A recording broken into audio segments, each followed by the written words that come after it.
আজকে আমাদের এখানে তীব্র শীত, এতই শীত যে শীতের দনে আমরা দাঁড়াইতে পারতেছি না।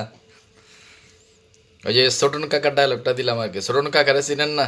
ওই যে শীতকালে এলেই যারা নিয়ে মানুষ ট্রলমল করে আর কি।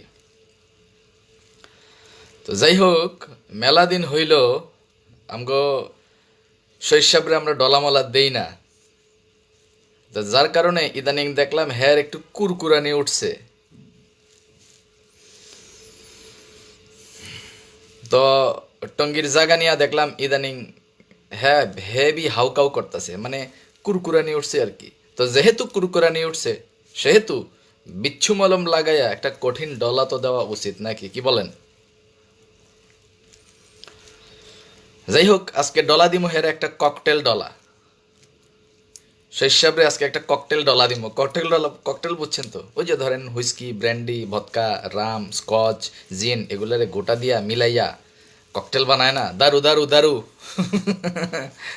তো ওই ককটেল আজকে হের একটা ককটেল ডলা দিমু।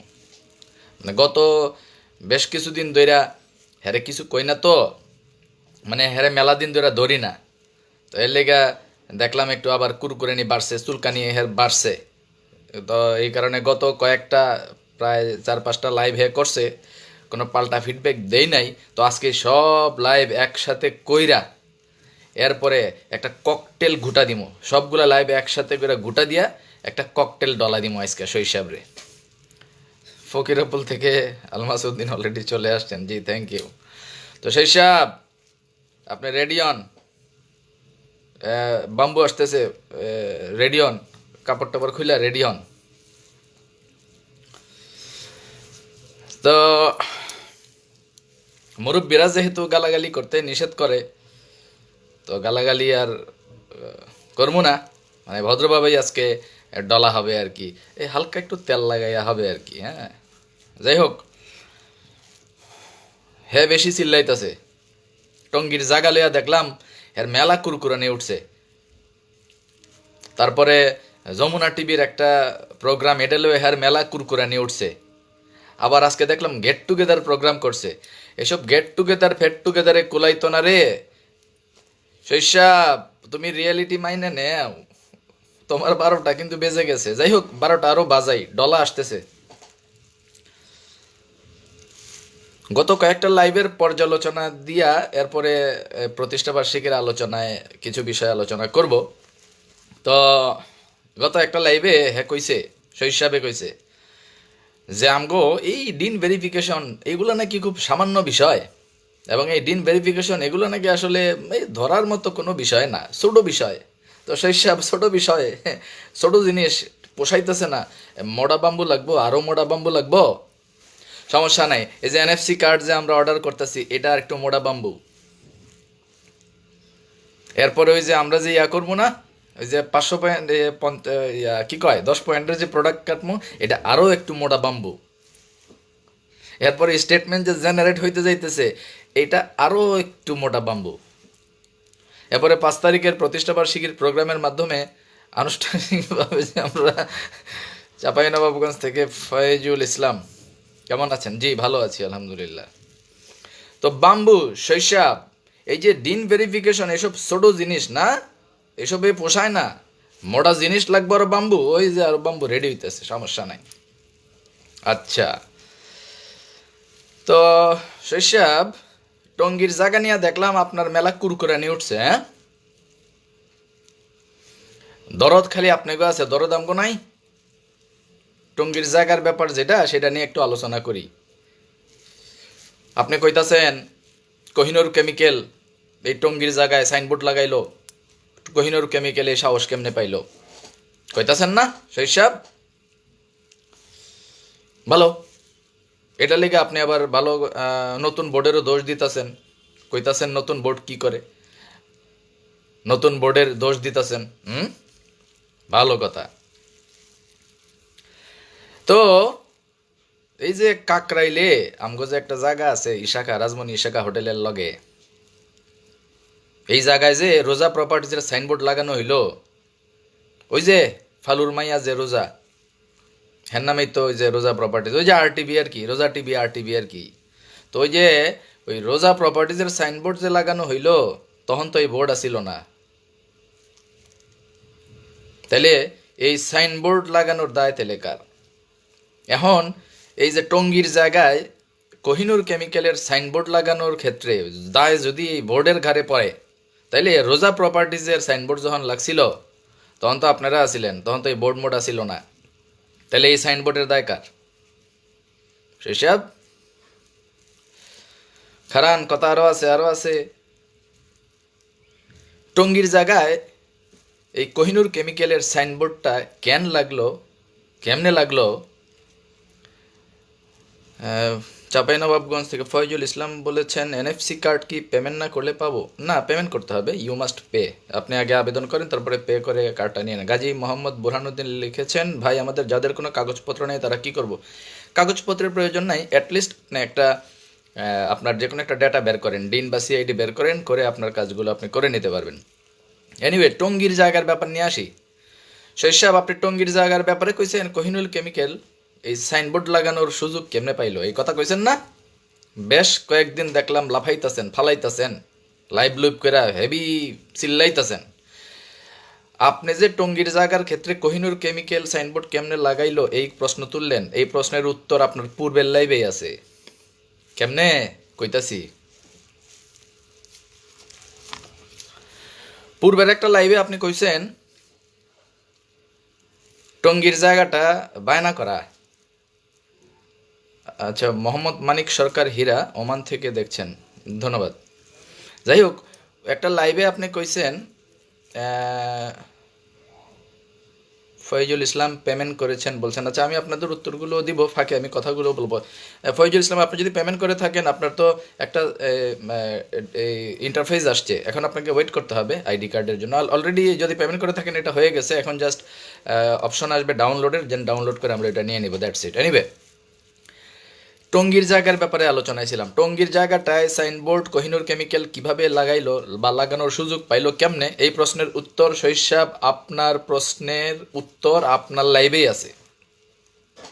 সর্বশেষ একটা লাইভে আপনি কইছেন যে টঙ্গীর জায়গাটা বায়না করা। ভালো কথা, পুরা টাকা দেওয়ার আগেই নাকি ডেস্টিনির ঝামেলা শুরু হয়েছে। এই মিয়া, টঙ্গীর জায়গা কিনা হয়েছে কবে? 6 থেকে 8 সালের মধ্যে, 2006 সাল থেকে 2008 সাল, এর ভিতরেই টঙ্গীর জায়গা কেনা হয়েছে, যদি আমি ভুল করে না থাকি। তাইলে এর ভিতরে যদি টঙ্গীর জায়গা কিনা হয়, তাহলে 2008-এর পর থেকে 2012 এরপরের না ঝামেলা শুরু হয়েছে। তো এই 4 বছর কি হয়েছে? এই 4 বছরে এই বায়নার বাকি টাকাটা দিয়া, পুরা টাকাটা দিয়া এই টঙ্গীর জায়গাটা সাফ কবলা করা হইল না কেন? এই সময়ের মধ্যে 2006 থেকে 8-এর পর 12-র আগে, এই সময়ের ভিতরে বাকি টাকা দিয়া সাফ কবলা করলেই তো আজকে আর এই সম্পদ নিয়ে ঝামেলা হইতো না। সাফ কবলা করেন নাই কেন?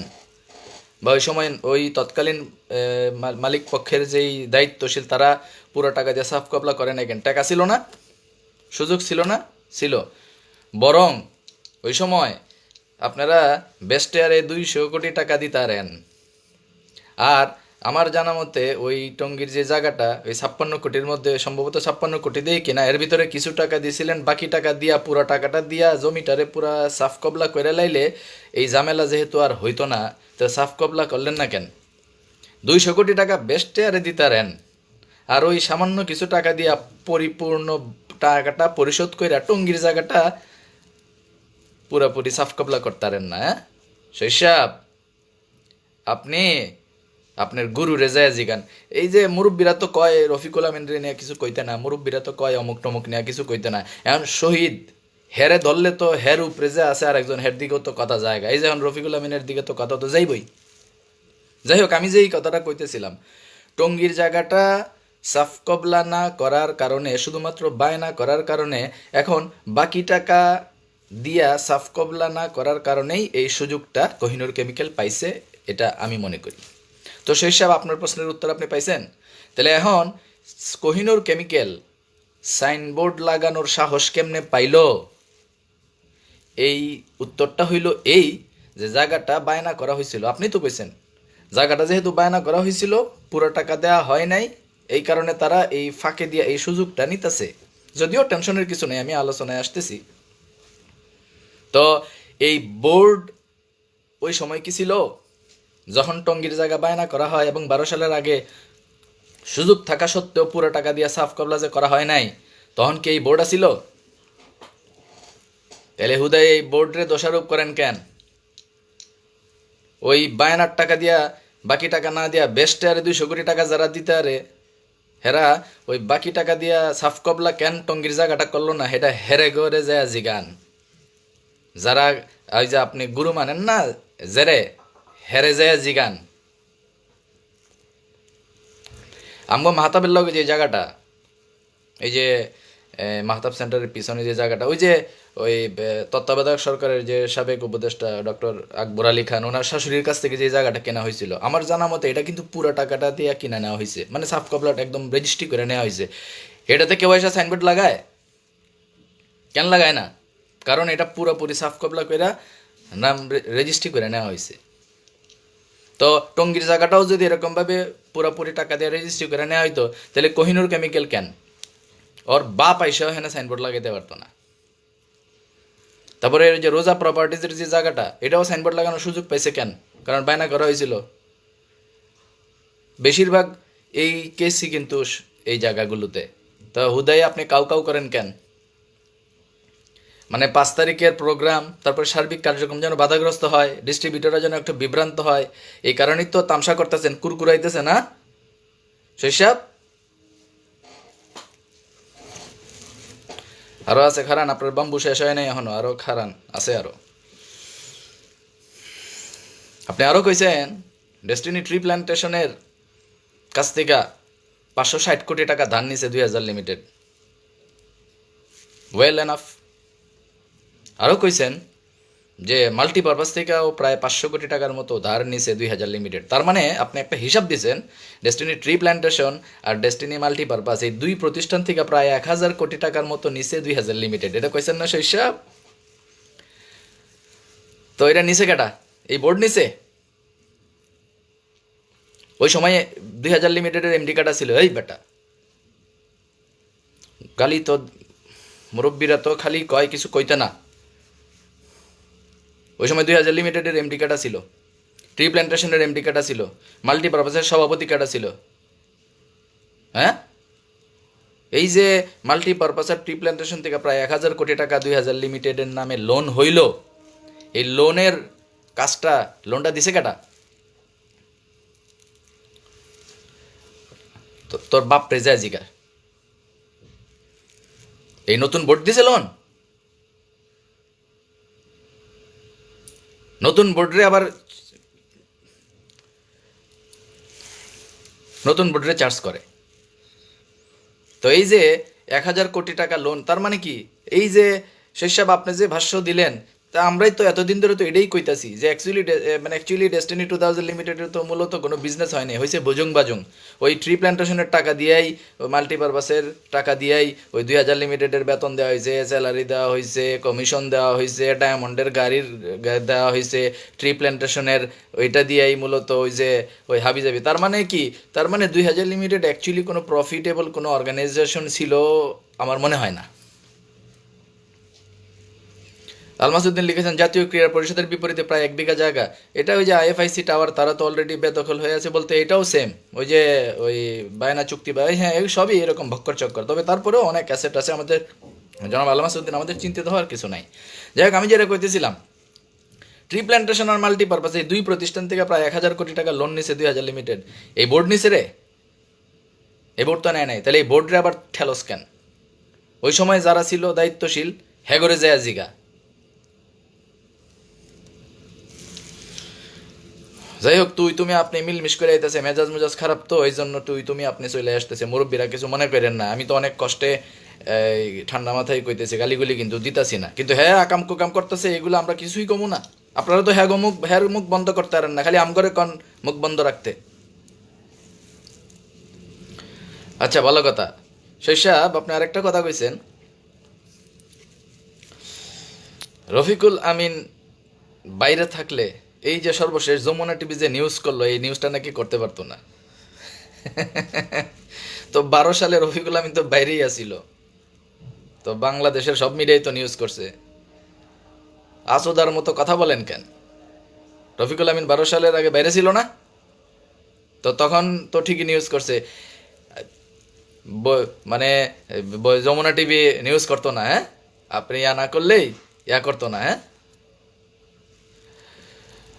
আচ্ছা, এরপরে আপনি আবার কইছেন যে বর্তমান বোর্ড যে ট্রেড লাইসেন্স করছে এটা নাকি বৈধ। স্বীকার করছেন তাইলে, মানে হাইকোর্টের মাধ্যমে যে ট্রেড লাইসেন্স হয়েছে এটা বৈধ, এটা আপনি স্বীকার করছেন। আচ্ছা, আবার লগে এটাও কইছেন যে আগেরটা নাকি অবৈধ ছিল। কি আজব, কত বড় বেকুব শহীদ হেজে, কত বড় বেকুব। আসেন একটু দেখি আমাদের ডেডিকেটেড লিডার, আমাদের মার্স অ্যাসোসিয়েটসের মানে যার হাত ধরে মার্স অ্যাসোসিয়েট প্রতিষ্ঠিত এমদাদুল হক, উনি লিখেছেন শহীদ ডেস্টিনি চালু হোক তা চায় না, কারণ ডেস্টিনি চালু হলে তার পালানো ছাড়া উপায় নাই। প্রমাণিত, লাইভে আগে টাকা ফেরত চায়। You are exactly right. যাই হোক, আপনারা সেই তলবি সভার শুরু থেকেই সিরিয়াসলি যারা কাজ করেছেন, জনাব Emdadul Haque, you are one of them, I salute you. এবং আপনারা যেভাবে এগিয়ে যাচ্ছেন, এগিয়ে যান। এরা দৌড়ের উপরে আছে, দৌড়ের উপরেই থাকবো। যাই হোক, তো শৈশব আপনি একটা কথা বলছেন, ওই যে যেই কথাটা বলতেছিলাম, যে এই নতুন বোর্ড, হাইকোর্টের বোর্ড যেই ট্রেড লাইসেন্স করছে এটা নাকি বৈধ, কিন্তু এর আগের যেই ট্রেড লাইসেন্স ছিল এটা নাকি অবৈধ। দেখেন কত বড় বেকুব, দেখেন। আচ্ছা, হাইকোর্টের এই বোর্ড যে ট্রেড লাইসেন্স করছে এটা কার নামে হয়েছে? জাকির হোসেন কিসলুর নামে হয়েছে না? হয়েছে। এর আগের যে ট্রেড লাইসেন্সটা ছিল এটা কার নামে হয়েছিল? এটাও তো জাকির হোসেন কিসলুর নামে হয়েছিল। তাইলে আগের যে লাইসেন্সটা এইটা যদি বৈধ হয়, তার মানে জাকির হোসেন কিসলুর নামে আগের ট্রেড লাইসেন্সটা বৈধ হয়েছিল। বিষয়টা তাইলে এরকম না? তাইলে যেই ব্যক্তির নামে পূর্বে একটা অবৈধ ট্রেড লাইসেন্স হয়, সেই ব্যক্তির নামে হাইকোর্ট নিযুক্ত বোর্ড এসে পরে আবার ট্রেড লাইসেন্স করে কেমনে? তাইলে এটা অবৈধ হয় কেমনে? মানে কত বড় বেকুব এই শহীদ, কত বড় বেকুব, আচোদা। তো কত বড় আচোদা। হেরে তো আমরা ধর্ম কি দিয়া, হেরে আমরা ধর্ম হের কথা দিয়া, শহীদরে তো আমরা ধরেন। এগুলা কত বড় বেকুব জানেন? এগুলার কিছু করা লাগে না, হ্যাঁ করে খাসলত দিয়ে হ্যাঁ করে ধরা যায়। কি কইছে দেখেন, কইছে এখনকার যে হাইকোর্টের মাধ্যমে যে ট্রেড লাইসেন্স হয়েছে এটা বৈধ, কিন্তু আগে যেটা হয়েছিল এটা অবৈধ। তো দুইটাতেই তো নাম ছিল কিসলু সাহেবের, জাকির হোসেন কিসলু, ওনার নামেই তো দুইটা ট্রেড লাইসেন্স হয়েছে। মানে হাইকোর্ট নিযুক্ত বোর্ডের মাধ্যমে যে ট্রেড লাইসেন্স হয়েছে ওইটাতেও এটা ওই জনাব জাকির হোসেন কিসলুর নামে হয়েছে, এবং পূর্বে যেই লাইসেন্সটা ছিল সেখানেও তো ওনার নামই হয়েছিল। তাহলে আগেরটা যদি অবৈধ হয় তাহলে এটা বৈধ হয় কেমনে? আর এটা যদি বৈধ হয় তাহলে আগেরটা অবৈধ হয় কেমনে? এই শহীদ আচোদা, মাথায় আছে কিছু ঘিলু আছে, বেকুব। এইগুলো সব হলো আচোদা, সব হলো বেকুব, মূর্খ চোদা সব। যাই হোক, শৈশব আপনি আরো একটা কথা বলছেন যে ট্রেড লাইসেন্স করতে 16 লাখ লাগলো কেন? ট্রেড লাইসেন্স করতে 16 লাখ লাগলো কেন? তোর আলিস সেন্টারে তোর বাবারা বিস্তারিত ব্যাখ্যা দেয় নাই অনেকবার? এই বাঞ্চত তোরে ব্যাখ্যা দেয় নাই তো করে? ট্রেড লাইসেন্স করতে 16 লাখ টাকা লাগলো কেন? এই কথাটা যে তুই কইসস, ট্রেড লাইসেন্স করতে 16 লাখ টাকা তো লাগে না। ট্রেড লাইসেন্স করতে যা সাধারণ টাকা লাগে সেটাই লাগছে। বাকি টাকা কোন কি জন্য লাগছে এটা মানুষে, এই আলিস সেন্টারে তোর যে বাপ আছে এরা অসংখ্যবার কইছে না। কারণ ট্রেড লাইসেন্স করতে গেলে একটা ঠিকানা দিতে হয়, এবং যে ঠিকানাটা দিবেন ওই ঠিকানার টোটাল হোল্ডিং ট্যাক্স যেটা, সেটা পরিশোধ করা থাকতে হয়। তো আমাদের ট্রেড লাইসেন্স যখন করা হয়েছে, আলিস সেন্টারের ঠিকানা দেওয়া হয়েছে, আলিস সেন্টারের 12 বছরের এই যে হোল্ডিং ট্যাক্সই তো বাকি আছিল। তো এই 12 বছরের হোল্ডিং ট্যাক্স বকেয়া টকেয়া সব কিছু মিলাইয়া এই 16 লাখ টাকা লাগছে। বুঝছস বাঞ্চত? তুই যে কস ওই যে ট্রেড লাইসেন্স করতে 16 লাখ টাকা লাগলো কেন, ওই তোর বাবারা অনেকবার ব্যাখ্যা দিছে, আজকে আমিও ব্যাখ্যা দিলাম। আরও বিস্তারিত জানতে চাইলে তোর বাবাদের সাথে যোগাযোগ করা যায় না নে যে 16 লাখ টাকা কেন ট্রেড লাইসেন্স করতে লাগছে। মানুষের মিথ্যা বিভ্রান্তিমূলক তথ্য দিয়া মানুষের মানে বিভ্রান্ত করস। এরপরে কি লাগছে আরও কইছে শৈশব একটা লাইভে আরও কইছে যে পিএইচডি ফোরামের সভাপতি আমিনুল ইসলাম রে সভাপতি বানাইছে কে? তোর বাপে বানাইছে। 20 সালে যে তলবি সভা হয়েছিল, এই তলবি সভার ভূমিকার মধ্যে আমিনুল ইসলাম যে বর্তমান পিএইচডি ফোরাম সভাপতি, ওনার ভূমিকা ছিল না? এরপরে 21 সালে যে পিএইচডি কনফারেন্স হইল 500 ব্যক্তির নিয়া, যেটার বিরোধিতা তোরা করলি, এই প্রজ্ঞাপন দিয়া কইলি এটা ভুয়া, এটা বৈধ না, এসে 21 সালে মনে আছে রে, তোরা ভুলে গেল, আমগো কিন্তু মনে আছে, আমরা ভুলি নাই। তো এই 500 ব্যক্তির নিয়ে কচি কাঁচা যে 21 সালে পিএইচডি কনফারেন্স করছিল, কে করছিল? এই তোরা আমিনুল ইসলাম বাপে করছিল। তুই যে কস যে হ্যাঁ পিএইচডি ফোরামের সভাপতি হইল কেমনে, কে তারে বানাইছে? তোর বাপেরা বানাইছে এর সভাপতি।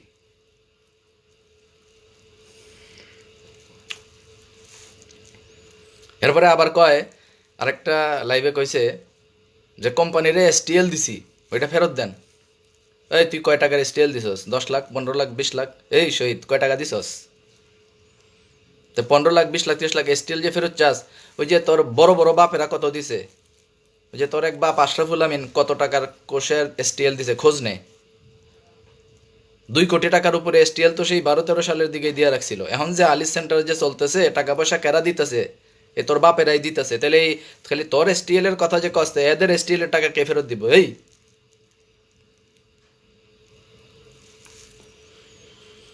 আবার কইছে স্মারক নাম্বারের প্রজ্ঞাপন সহ ডায়মন্ড মিটিং হইলে সে আসবে। ওরে বাবা, কি এক চ্যাটের বাল হয়ে গেছে, কি বালসাল হয়ে গেছে। হ্যাঁ, স্মারক নাম্বার সহ দাপ্তরিক প্রজ্ঞাপন দিয়ে হ্যাঁ, মানে ওর হোলের মধ্যে তেল মালিশ করে হ্যাঁ দাওয়াত দিতে হইব। হ্যাঁ, সব ডায়মন্ডরা আইতেছে মিটিংয়ে। আপনি দেখেন ডায়মন্ড এক্সিকিউটিভ জনাব মঞ্জুরুল মোর্শেদ, ওনারা কি আমরা মিটিংয়ে দেখি না? দেখি। ডায়মন্ড এক্সিকিউটিভ জনাব শামসুল আলম, ওনা কি মিটিংয়ে আসেন না? আসেন। ডায়মন্ড এক্সিকিউটিভ জনাব এস এম কামরুজ্জামান বলেন, মিজানুর রহমান এলিট অ্যাসোসিয়েটসের বলেন, তারপরে আপনার ডায়মন্ড নজরুল ইসলাম বলেন, তারপরে আপনার ডায়মন্ড এক্সিকিউটিভ এই যে সাইফুল আলম রতন বলেন, এই এত এত ডায়মন্ড সবাই আসতে পারে, বোর্ডের মেম্বাররা সবাই আসতে পারে, আর তারে স্মারক নাম্বার সহ ওই একটা স্মারক নাম্বার সহ তারে প্রজ্ঞাপন দিতে হবে। ওরে আমার কত বড় ধৈঞ্চা! ওই তোরে আবার কিসের স্মারকলিপি দিতে হবে? স্মারকলিপি দিলে সে আসবে? দূর, তুই আসে না আসে কি আছে, যা।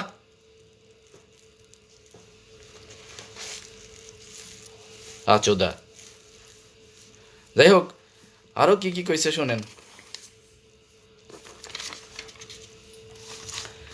কইছে যে ডিন ভেরিফিকেশনের যে কার্যক্রম, নাসির মোহাম্মদ ফজলুল্লাহ উনি লিখেছেন, শহীদ অনেক টাকার মালিক হয়েছে, যেটা ডেস্টিনি থাকাকালীন সে উপার্জন করতে পারে নাই, এবং ডেস্টিনি আসলেও সে এত টাকা কামাতে পারবে না। যাই হোক, এটা সময়ে ধরা হবে, সময়ে সব কিছু আসবে। লাহা মা কাসাবাত আলাইহা মাকতাসাবাত, কথা তো আছেই। তো আরও কি কইছে? কইছে হেরা একটা ডিন ভেরিফিকেশন করেই খালি ফেসবুকে দেয়, এই দেয় সেই দেয়, কিন্তু টঙ্গীর জায়গা নিয়ে এই বোর্ড কিছু কয় না। এই টঙ্গীর জায়গা নিয়ে এই বোর্ড কিছু কয় না, ডিন ভেরিফিকেশন নিয়েও তো এই বোর্ড কোনো কাজ করতেছে না। ডিন ভেরিফিকেশনের ব্যাপার নিয়ে ফেসবুকে দিতেছি আমরা, আমরা ডিন ভেরিফিকেশনের পোস্ট দিতেছি, এই দিতেছি এই দিতেছি। এই ডিন ভেরিফিকেশনের পোস্ট কি বোর্ডের কেউ দিতেছে নাকি? এটা আমরা দিতেছি। তাহলে বোর্ডের এই বোর্ডে টঙ্গীর জায়গার ব্যাপারে তারা কোনো পদক্ষেপ নেয় না, কিন্তু ডিন ভেরিফিকেশন নিয়ে ফেসবুকে পোস্ট দেয়, এই কথার কোনো যুক্তি আছে?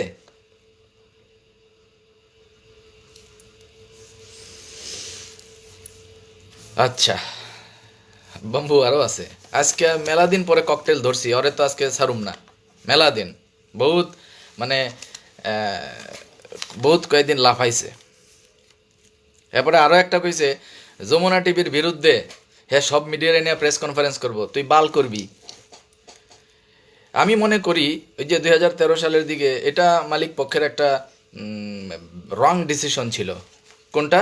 ওই যে 4টা মিডিয়ার বিরুদ্ধে মানহানির মামলা করা হয়েছিল যে 5,000 কোটি টাকার। আমি মনে করি that was A wrong decision.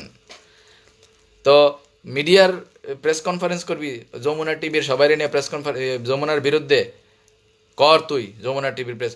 মানে এগুলো আসলে কার সাথে মিউচুয়াল করতে হবে আর কার সাথে অ্যাডজাস্ট করতে হবে, কারে ম্যানেজ করতে হবে আর কারে মাইনাস করতে হবে, এই আচোদাগুলো এইসব এগুলোই বুঝে না। যমুনা টিভির বিরুদ্ধে বলে প্রেস কনফারেন্স করবে, মানে রড আরও লইতে চায়।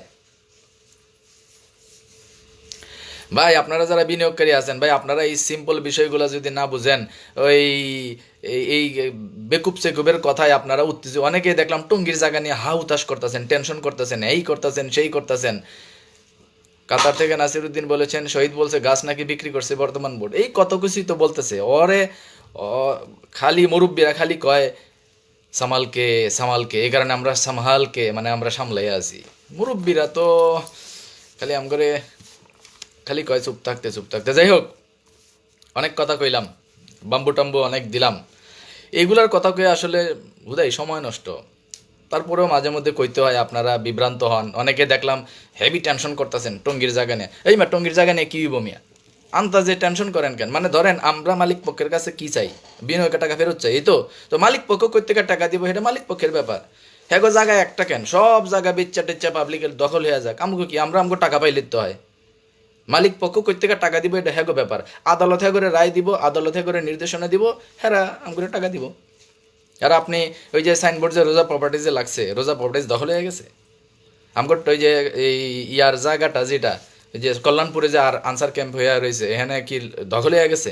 তারপরে যে এতদিন যে মাছ টাছ পালছে আমগো ওই যে খুলনার জায়গা, বরিশালের জায়গা, টাওয়ারের এখানে, এগুলো কি দখল হয়ে গেছে? তো সাইনবোর্ড একটা লাগলেই দখল হয়ে গেছে।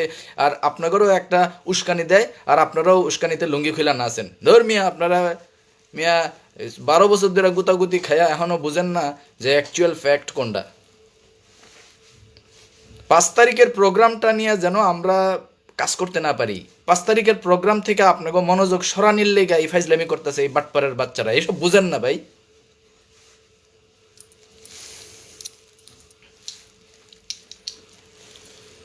যাই হোক, আসেন কাজের কথায় আসি। এইসব দালাল ফালালে এগুলো আসলে ধরেন এদের নিয়ে এখন কথা কওয়ার আসলে এখন আর তেমন একটা সময় মানে প্রয়োজন নাই। দে আর নট ফ্যাক্ট। একটা সময় এরা ফ্যাক্টটা ছিল, এখন এরা ফ্যাক্ট না, এরা হলো বালসাল ধৈঞ্চা ধৈঞ্চা। তো আসেন কাজের কথায় আসি।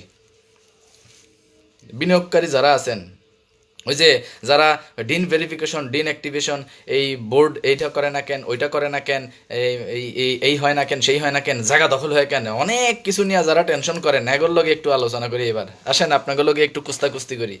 শহীদের লগে তো এতক্ষণ করলাম। আপনারা কি ডেলি ফেসবুকে ঢুকেন? আপনার ফেসবুক আইডিতে ডেলি ঢুকেন? বিনিয়োগকারী যারা আছেন ঢুকেন না? হ্যাঁ ঢুকেন। তো ডেস্টিনির সার্ভারে কি ঢুকেন প্রতিদিন একবার? ঢুকেন না। ফেসবুকে ডেইলি একবার করে ঢুকেন, এই কারণে সার্বিক আপডেট পান।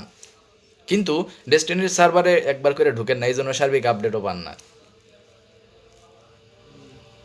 ঢুকেন? এটা ঢুকেন না তো। এখন থেকে প্রতিদিন অন্তত একবার করে হলে একটু ঢুকা খোঁজ খবর লইয়া দেখেন। ডেইলি ডিন ভেরিফিকেশন করেন? করেন না? আমি আজকেও 5-6টা করছি, কালকে আরও কয়েকটা করে একসাথে পোস্টামো। ডেইলি ডিন ভেরিফিকেশন করেন? করেন না। অ্যাডমিন অ্যাক্সেস, অনেকে সিলভার, গোল্ড, প্লাটিনাম, পিএইচডি যারা অ্যাডমিন অ্যাক্সেস নেওয়ার সুযোগ যাদের আছে, নিছেন?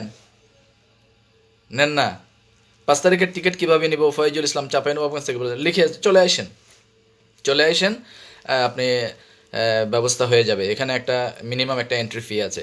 আলমাসউদ্দিন লিখেছেন, আমি ডিটুকে অ্যাসোসিয়েটসের অন্তর্ভুক্ত Galaxy wide marketing and distribution লিমিটেডের প্রতারণার শিকার হয়েছি।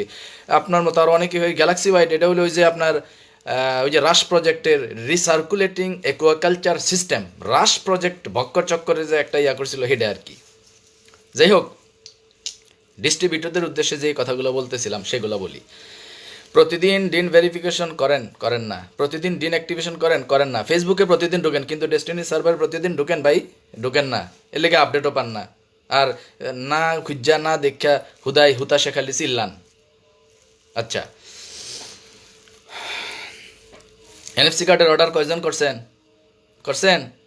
করেন নাই। আপনাকেও টেনশন হইলো টঙ্গীর জায়গা দখল হয়ে যেতেছে, এটা নিয়ে আপনাকেও টেনশন।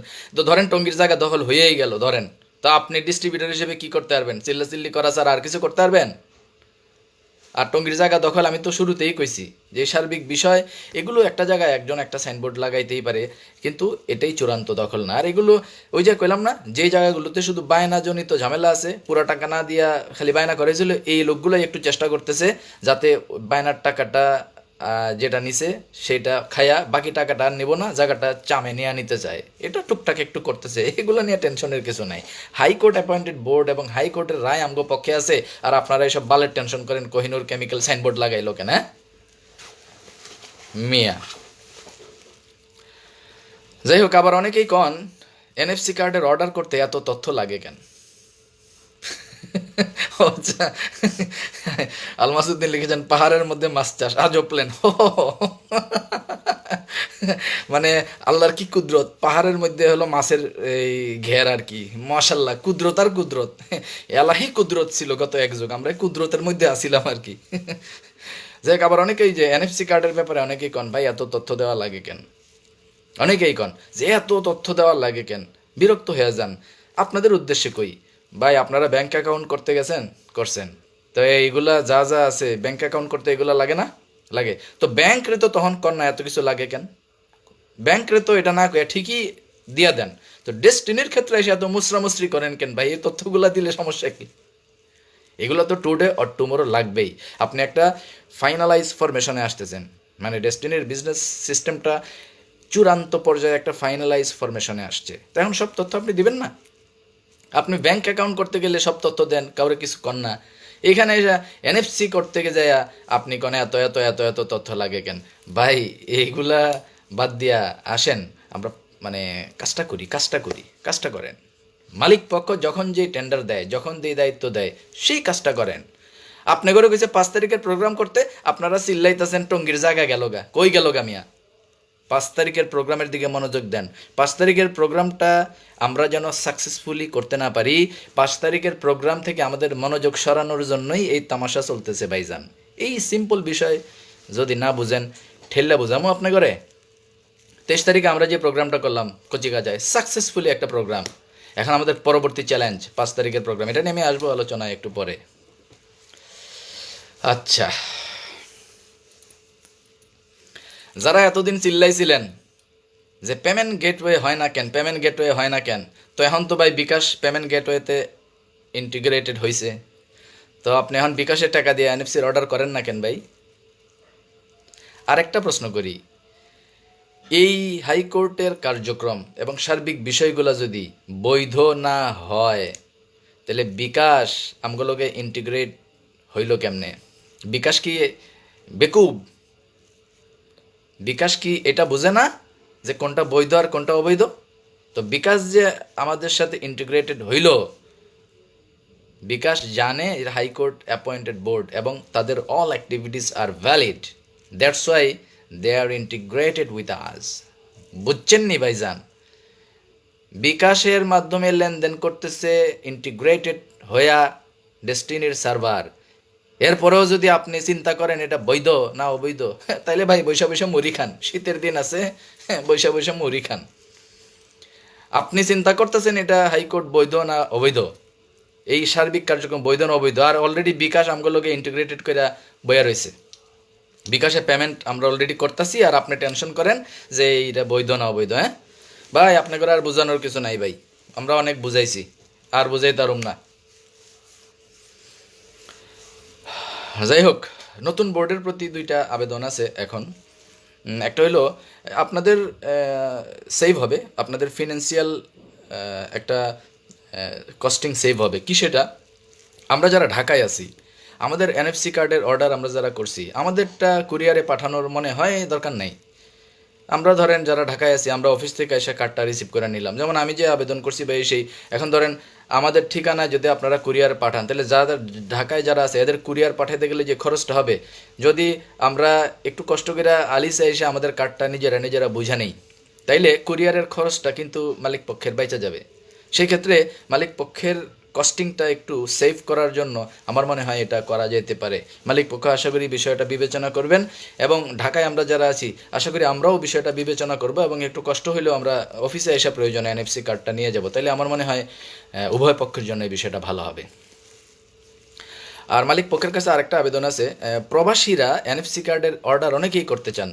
যেমন কাতারের কিছু কেস আছে, সৌদি আরব, দুবাই, জাপান, এরকম কয়েকটা জায়গার কিছু ইস্যু আছে। আমি আমার ব্যক্তিগতভাবে মানে আমার নলেজে আছে এই কেসগুলো।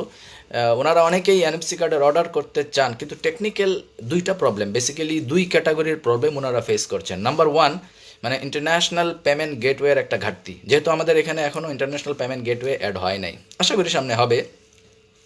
আর আরেকটা হলো মোবাইল নাম্বারের ওটিপি। এই দুইটা জিনিস না থাকাতে, যেমন ধরেন সৌদি আরবের আমাদের একজন ব্যক্তি গতকালকে এনএফসি কার্ডের অর্ডার করতে চাচ্ছিলেন, তো ওনার বিদেশি নাম্বার তো সাপোর্ট করে না আমি যতদূর জানি, যার কারণে দেশে ওনার একটা নাম্বার উনি অ্যাডজাস্ট করতে চাচ্ছিলেন। তো ওই নাম্বারটা ওনার যতবার ওটিপি যাবে ততবার ওনার ওই ঢাকার দেশের ওই ব্যক্তির সাথে যোগাযোগ করতে হবে, আবার টাকা পেমেন্টের একটা ব্যাপার আছে, মানে এক ধরনের জটিলতা। তো আমরা যদি ভবিষ্যতে গ্লোবাল বিজনেস করতে চাই সেই ক্ষেত্রে আমাদের ইন্টারন্যাশনাল পেমেন্ট গেটওয়েটা কিন্তু লাগবেই। সেক্ষেত্রে যে জিনিসটা হবে, আমাদের যে কোনো ইন্টারন্যাশনাল পেমেন্ট গেটওয়ে থাকলে মালিক পক্ষের এই অপশনটা যদি মালিক পক্ষ ভবিষ্যতে আশা করি ওনারা করবেন, ওনাদের কাছে আমরা এই আবেদন রাখবো। এটা হলে যে জিনিসটা হবে, পৃথিবীর যে কোনো প্রান্ত থেকে যে কোনো পেমেন্ট গেটওয়ে, ইন্টারন্যাশনাল পেমেন্ট গেটওয়ের মাধ্যমে টাকাটা কিন্তু চলে আসবে, নাম্বার ওয়ান। এবং নাম্বার টু, বিদেশি বা দেশের বাইরের মোবাইল নাম্বারগুলোরও যদি অ্যাক্সেস এই সার্ভারের সাথে দেয়া হয়, যেমন ধরেন হোয়াটসঅ্যাপ একটা দারুণ ইস্যু আছে সারা পৃথিবীতে।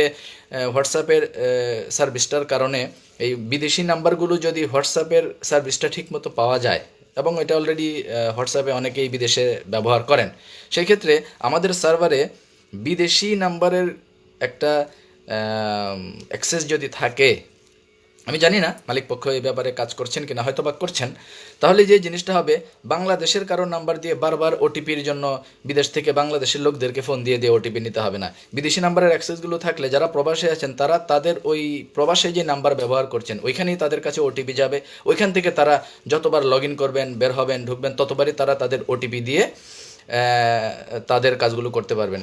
আলমাস উদ্দিন লিখেছেন, ইটালি থেকে আমার এক অ্যাসোসিয়েট একই সমস্যা ফেস করছে। Exactly, you are right. Qatar থেকে জনাব নাসিরউদ্দিন লিখেছেন, আমি আছি, হ্যাঁ রাইট। আসলে এই প্রবাসে যারা আছেন এই প্রবলেমটা কিন্তু ফেস করছেন। এই ক্ষেত্রে যদি আমাদের প্রবাসীদের জন্য যেই সার্ভিসটা ভবিষ্যতে গ্লোবাল বিজনেসের জন্য এই অপশনটা যদি আসে, জাস্ট আমি মালিক পক্ষের কাছে বিনীতভাবে আহ্বান করবো এই দুইটা বিষয় বিবেচনা করার জন্য। যদিও এই মুহূর্তে অনেক আর্থিক একটা অসঙ্গতির ভিতর দিয়েই আমরা সবাই যাচ্ছি, তারপরেও ভবিষ্যতের জন্য আশা করি মালিক পক্ষ বিষয়টা বিবেচনা করবেন। কি সেটা?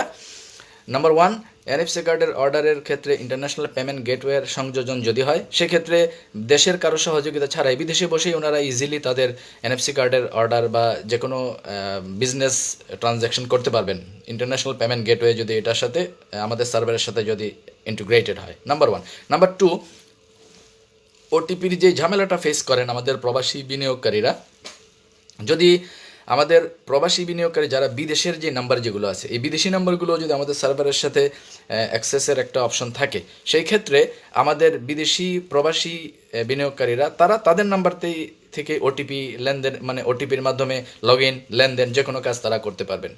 এই দুটো বিষয়ে যদি অ্যাডজাস্ট করা হয়, সেক্ষেত্রে আমি মনে করি প্রবাসে আমাদের প্রচুর বিনিয়োগকারী আছেন যারা এই মুহূর্তে they are really waiting for NFC card, business transaction এবং সব কিছু মিলে তারা অপেক্ষায় আছেন। তো সেই ক্ষেত্রে আরও বেশ কিছু ডিস্ট্রিবিউটর অ্যাক্টিভ হয়ে আমাদের সাথে কাজ করবেন বলে আমি বিশ্বাস করি। গ্লোবাল বিজনেসের জন্য এটা অত্যন্ত জরুরি।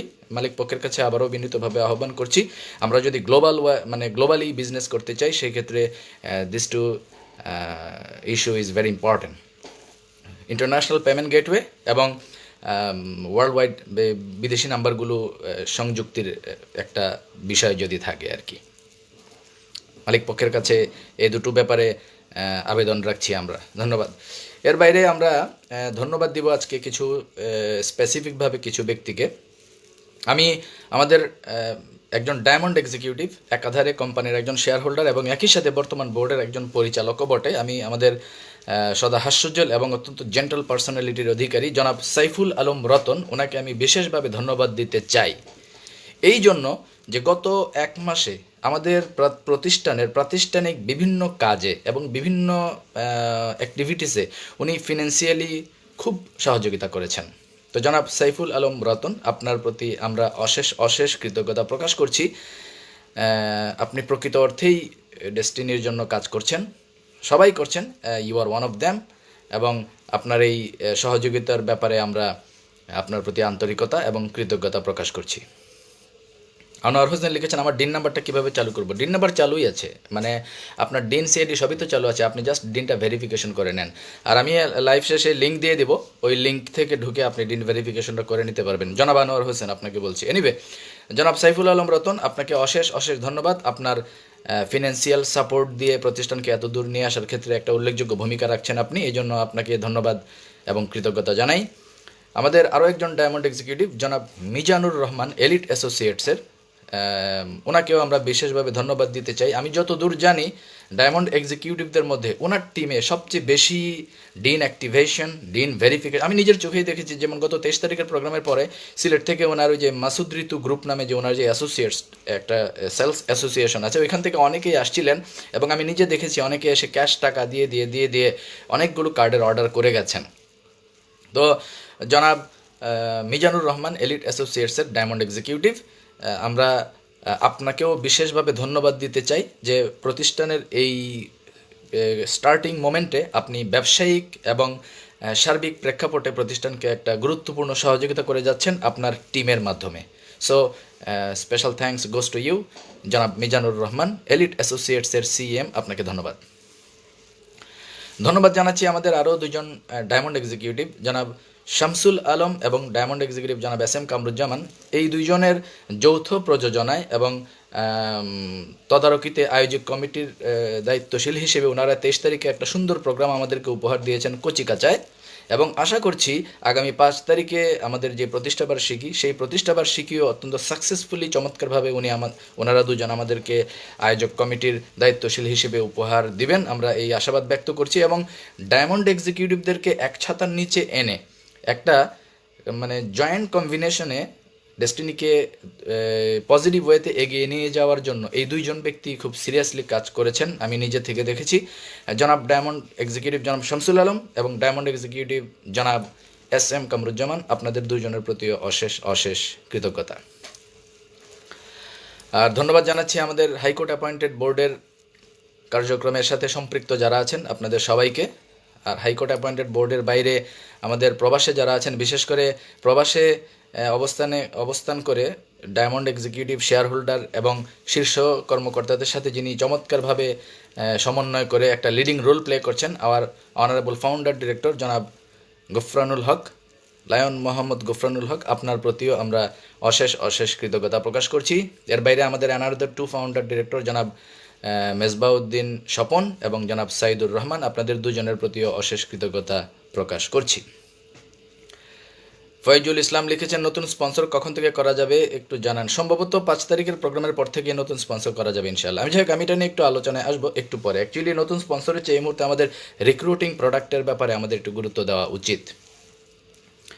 এনিওয়ে, ধন্যবাদ পর্বে ছিলাম। ধন্যবাদ জানাচ্ছি আমাদের অ্যানাদার ফাউন্ডার ডিরেক্টর জনাব আলহাজ মোহাম্মদ হোসেন, যিনি বর্তমানে কারাবন্দী আছেন এবং বর্তমানে তলবি সভা হয়ে আজকের এই বোর্ডের এতদূর আসার পেছনে যিনি গুরুত্বপূর্ণ ভূমিকা এবং রোল প্লে করেছেন, জনাব আলহাজ মোহাম্মদ হোসেন, এবং একই সাথে আমাদের সর্বজন শ্রদ্ধেয় মুরব্বী জনাব lieutenant general M Harunur Rashid, বীর প্রতীক অবসরপ্রাপ্ত। এই দুইজন শ্রদ্ধেয় মুরব্বী এবং শ্রদ্ধাভাজন ব্যক্তিত্বের প্রতিও অশেষ অশেষ কৃতজ্ঞতা প্রকাশ করছি। আমাদের হাইকোর্ট অ্যাপয়েন্টেড বোর্ডের অনারেবল চেয়ারম্যান জনাব প্রশান্ত ভূষণ বড়ুয়া সহ হাইকোর্ট অ্যাপয়েন্টেড বোর্ডের ইন্ডিপেন্ডেন্ট ডিরেক্টরদের প্রতি কৃতজ্ঞতা প্রকাশ করছি। আমাদের হাইকোর্ট অ্যাপয়েন্টেড বোর্ডের যারা শেয়ার হোল্ডার আছেন, আমাদের ডেস্টিনি 2000 লিমিটেডের পক্ষ থেকে যারা আছেন, আপনাদের প্রতিও অশেষ অশেষ কৃতজ্ঞতা। Special thanks definitely goes to our honourable managing coordinator জনাব আশরাফুল আমিন, যিনি গত 4 মাসে একটা ডেসপারেট রেভলিউশন ঘটিয়ে ডেস্টিনিকে আজকে একটা চূড়ান্ত গন্তব্যের কাছাকাছি নিয়ে এসেছেন। আমরা আজকে একটা সজীব, প্রাণবন্ত এবং চার্মিং একটা ডেস্টিনিকে দেখতে পাচ্ছি। আমরা আমাদের বিজনেস সেন্টার দেখতে পাচ্ছি, আমরা আমাদের লেফট রাইট দেখতে পাচ্ছি, আমরা dean verification, dean activation, even সামনে হয়তো বা আমরা প্রোডাক্ট নিয়েও কাজ শুরু করতে পারবো। 5 তারিখের প্রতিষ্ঠাবার্ষিকীর প্রোগ্রাম পাচ্ছি। Everything is quite effective for destiny group, এবং এই সার্বিক কার্যক্রমগুলোকে সামনে থেকে যিনি নেতৃত্ব দিয়ে এই পর্যন্ত নিয়ে এসেছেন, জনাব Ashraful Amin, honourable managing coordinator destiny 2000 limited, আপনার প্রতিও অশেষ অশেষ কৃতজ্ঞতা প্রকাশ করছি। আর বিনিয়োগকারীদের উদ্দেশ্যে বলবো যে দেখেন, 5 জানুয়ারির প্রতিষ্ঠাবার্ষিকীটা আমাদের পরবর্তী mission. Our next mission is 5th January's program. এই অ্যানিভার্সারি প্রোগ্রামটা সাকসেসফুলি সফল করাটাই আমাদের এখন পরবর্তী মিশন। ভাই, টঙ্গীর জায়গা আমাদের পরবর্তী মিশন না। টঙ্গীর জায়গা এটা ঠিক হয়ে যাবে, এটা টেনশন করার কিছু নাই। আমাদের পরবর্তী মিশন 5ই জানুয়ারির প্রতিষ্ঠাবার্ষিকীর প্রোগ্রাম সাকসেস করা, ওইটার দিকে মনোযোগ দেন। এদিক সেদিক হুতাশে চিল্লায়েন না, 5 তারিখের প্রোগ্রামের দিকে মনোযোগ দেন। ডিন ভেরিফিকেশন যত বেশি করবেন, ডিন অ্যাক্টিভেশন যত বেশি করবেন, এনএফসি কার্ডের অর্ডার যত বেশি করবেন, যত বেশি প্রোগ্রাম করবেন, যত বেশি মিটিং করবেন, যত বেশি অ্যাক্টিভেশন কন্টিনিউ করবেন, তত বেশি দালাল গোষ্ঠী দরের উপরে থাকবে। তো এরা তো চায় না যে আপনি এটা করেন, এরা চায় আপনি যেন ওইটা নিয়ে ব্যস্ত থাকেন, ওইটা নিয়ে ব্যস্ত থাকেন। এই জন্য আপনারা কখনো বৈশাখী নিয়ে ব্যস্ত করায়, কখনো আপনারা ওই টঙ্গির জায়গা নিয়ে ব্যস্ত করায়, কখনো ওই জায়গা নিয়ে ব্যস্ত করায়, আর আপনারাও ব্যস্ত হয়ে হুতাশে লাফান। এইসব লাফালাফি বাদ দিয়া একটা স্থিতিশীল অবস্থায়, একটা মানে সাস্টেইনেবল সেট আপে এসে তারপরে চিন্তা ভাবনা করে কাজ করেন। ফিরোজ মাহমুদ পাবনা থেকে লিখেছেন, শুভকামনা জি, আপনার জন্য শুভকামনা জনাব ফিরোজ মাহমুদ ফ্রম পাবনা। আপনি অত্যন্ত ডেডিকেটেড ওয়েতে কাজ করেছেন প্রতিষ্ঠানের সাথে, আই নো ইউ। আপনিও ডিন ভেরিফিকেশন, ডিন অ্যাক্টিভেশন এবং অ্যাডমিন অ্যাক্সেস যদি না নিয়ে থাকেন, এগুলো দ্রুত করে ফেলেন, আপনার প্রতি অনুরোধ থাকবে। সর্বশেষ একটা পয়েন্ট দিয়ে আলোচনা করে শেষ করে দিব। আমাদের রিক্রুটিং প্রোডাক্ট, রিসাইক্লিং প্রোডাক্ট আর ডিসকাউন্ট প্রোডাক্ট, এই সার্বিক ব্যাপারগুলো নিয়ে এক ধরনের মানে জটিলতা কাজ করছে আমাদের ভিতরে। আসলে দেখেন, আমাদের মার্কেটিং প্ল্যানের মূল সিক্রেটটাই কিন্তু এখানে, বর্তমান মার্কেটিং প্ল্যানের। এটা আমার ব্যক্তিগত অভিমত। কীরকম? আপনি দেখেন, 12 সালের আগে আপনি কি 500 পয়েন্টের প্রোডাক্ট ছাড়া ইনকাম করতে পারতেন? মানে আপনার লেফটে 21টা 500 পয়েন্টের প্রোডাক্ট এবং রাইটে 21টা 500 পয়েন্টের প্রোডাক্ট লাগতো রেগুলার ইনকাম করতে গেলে। আপনি 5 পয়েন্ট 10 পয়েন্ট এগুলোকে অ্যাডজাস্ট করে আপনি কিন্তু ইনকাম করতে পারতেন না। কিন্তু এখনকার ফরম্যাটে আপনি কিন্তু 5 পয়েন্ট 10 পয়েন্ট এগুলো দিয়েও কিন্তু আপনি আপনার মতো করে ইনকাম করতে পারবেন। মানে কোনো নতুন ব্যক্তিকে স্পন্সর না করেও আপনি ফুল মানে টপ ম্যাচিং করতে পারবেন। কিভাবে? ধরেন আপনার লেফটে 500 ডিস্ট্রিবিউটর আছে, রাইটে 500 ডিস্ট্রিবিউটর আছে। সে ফর এক্সাম্পল 12 সালের কথা চিন্তা করেন, তখন যদি এরকম থাকতো যে 500 পয়েন্ট লাগে না, 2 পয়েন্ট 5 পয়েন্ট হইলেও হয়, তাহলে আপনার লেফটে 500 ব্যক্তি 5 পয়েন্ট করে প্রতি সপ্তাহে যদি প্রোডাক্ট কিনতো, আর রাইটে 5 পয়েন্ট করে যদি প্রতি সপ্তাহে প্রোডাক্ট কিনতো, তাহলে কী হইতো? আপনার উইকলি হয়ে যেত না? কিন্তু তখন তো এই সুযোগ ছিল না, আপনার লেফটে 21টা, রাইটে 21টা লাগতো। কিন্তু এখনকার যে সিস্টেম, এই সিস্টেমের মার্কেটিং প্ল্যানের মূল সিক্রেট বা মূল বিউটিটাই হলো এই জায়গায়। আপনি নতুন কোনো ব্যক্তিকে স্পন্সর না করলেও আপনি আপনার টিম যদি বড় থাকে, তাহলে আপনি ওই টিমকে দিয়েই আপনার টপ ম্যাচিংয়ে চলে যেতে পারবেন। যাই হোক, এটা নিয়ে আমি আরেকদিন বিস্তারিত আলোচনা করব। আমি মার্কেটিং প্ল্যানটা প্রায় 8-10 বার, আমি জনাব আশরাফুল আমিনের ট্রেনিংটা আমি অনেকবার শুনছি আমি লাইভে, আরও কয়েকবার শুনলে আরও ভালো করে বিস্তারিত বোঝা যাবে। মানে আমাদের মার্কেটিং প্ল্যানের মূল সিক্রেটটা কিন্তু এখানে। যাদের টিম বড় তারা কিন্তু আগামীতে ব্যবসা করে মজা পাবেন। যেমন ধরেন একজন ডায়মন্ড, তার লেফটে 8-10 হাজার, রাইটে 8-10 হাজার ব্যক্তি অ্যাক্টিভ আছে। নতুন কাউকে যদি স্পন্সর কেউ নাও করে, মানে রিক্রুটিং প্রোডাক্টের প্রয়োজনীয়তাটা ওনার লাগবেই না। উনি যদি কাউকে নতুন করে রিক্রুট নাও করান, নো প্রবলেম। যাই হোক, যে জিনিসটা বলছিলাম, মানে যার যার অবস্থান থেকে যদি এমন একটা অপশন ওনারা তৈরি করতে পারেন যে লেফটে 500, রাইটে 500 ডিস্ট্রিবিউটর, প্রতিদিন শুধু রিসাইক্লিং প্রোডাক্ট, ওই নিত্য প্রয়োজনীয় পণ্য, চাল ডাল আটা ময়দা সুজি, এগুলো যদি আমাদের মার্কেটিং প্ল্যানে থাকে, এগুলো যদি আমাদের প্রোডাক্ট লিস্টে থাকে, লেফটে 500, রাইটে 500 বা 1-1.5 হাজার ডিস্ট্রিবিউটর প্রতিদিন শুধু তাদের নিত্য প্রয়োজনীয় বাজার করবে আর আপনি টপ ম্যাচিং করবেন, বাজার করবে আর আপনি টপ ম্যাচিং করবেন। যাই হোক, এগুলো নিয়ে আরেকটা দিন বিস্তারিত আলোচনা করবো, যেহেতু আজকে অনেকক্ষণ আলোচনা হয়ে গেল, 12টা বাজে, 12টা বেজে গেছে। মানে শৈশবেরও কিন্তু 12টা বেজে গেছে। শৈশব আপনি রিয়ালিটি মাইনা নেন, আপনার 12টা কিন্তু বেজে গেছে। যাই হোক, বিনিয়োগকারী যারা আছেন, আসেন 5 তারিখের প্রোগ্রামটা আমরা সাকসেসফুলি অর্গানাইজ করি এবং 5 তারিখের প্রোগ্রামটা আমরা আরও জমকলভাবে অর্গানাইজ করার মাধ্যমে দালাল গোষ্ঠীর মুখে আরও একটা চপেটাঘাত মেরে ডেস্টিনিকে আমরা আরও গতিশীল এবং আরও কাঙ্ক্ষিত লক্ষ্যে এগিয়ে নিয়ে যাই, এই প্রত্যাশা রেখে আজকে শেষ করছি। সবাই ভালো থাকবেন। আসসালামু আলাইকুম।